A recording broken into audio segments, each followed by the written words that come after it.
Hello மையால் Geetha blossom சேனலை கொஞ்சம் முழுசாக பார்த்துட்டு பிடிச்சிருந்தா சப்ஸ்கிரைப் பண்ணுங்கள். இங்கே பார்த்தீங்கன்னா இது வெனஸ்டே மார்னிங்கு பிரேக்ஃபாஸ்ட்டுக்கு இட்லி தக்காளி குருமா தாங்க ரெடி பண்ணுறேன். மாவு பார்த்திங்கன்னா நேற்றே வீட்டில் அரைச்சி வச்சுட்டேன். இட்லிக்கு இந்த குருமா பார்த்திங்கன்னா உண்மையுமே செம சூப்பராக இருக்கும். அதுக்குள்ளே என் பையன்கிட்ட கொஞ்சம் ஆர்கியூமெண்ட் வேறு.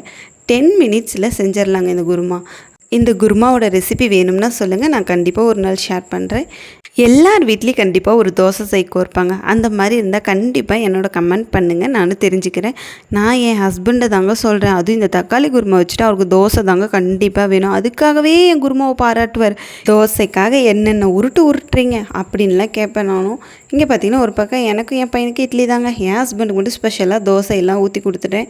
ஹைனேஷ் குட்டிக்கு டிஃபன்லாம் போட்டுட்டு ஊட்டலான்னு போயிட்டாங்க. அதுக்குள்ளே நம்ம பையனே ஆர்வமாக என்னோட இட்லிக்காக வெயிட் பண்ணி அடித்தாங்க அப்படின்னு நான் கேட்குறேன். எதையோ உனக்கு கொடுமா, எனக்கு பசிக்குது அப்படிங்கிற மாதிரி உட்காந்துட்டான். நானும் ஊட்ட ஆரம்பித்தேன். இந்த பையன் கொஞ்சம் கூட என்ன சாப்பிட்றோங்கிறதே கவனிக்கலைங்க. ஆல்வேஸ் டிவி மட்டும்தான். Cartoon cartoon cartoon. அவன் சாப்பிட்றப்பையும் டிவி தான், அதே கார்ட்டூன் தான் ஓடும். நான் சாப்பிட்றப்பையும் அதே கார்ட்டூன் தாங்க ஓடும்.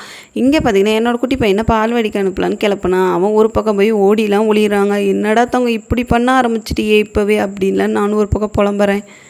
எங்கள் தோட்டத்து பக்கம் ஒரு பூனை குட்டி போட்டிருக்கு. அதெல்லாம் பார்க்குறதுக்கு கெஸ்ட்டெல்லாம் வர ஆரம்பிச்சிட்டாங்க. அப்புறம் கொய்யாக்காய் மரத்தில் கொய்யாக்காய்லாம் எத்தனை இருக்குன்னு எண்ணி வச்சுட்டு போனேன்.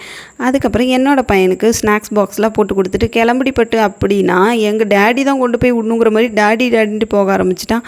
இதெல்லாம் ரொம்ப டூ மச்சுடா. உங்கள் வீட்டு பேபிஸ்லாம் எப்படின்னு கொஞ்சம் சொல்லுங்கள். அம்மா பிள்ளையா அப்பா பிள்ளையா? என் பையன் அப்பப்போ அம்மா பிள்ளை அப்பப்போ அப்பா பிள்ளையா ஆயிடுது. என்னன்னே தெரிய மாட்டேங்குது. இதுக்கு ரீசனும் என்னால் புரிஞ்சிக்கவே முடியல.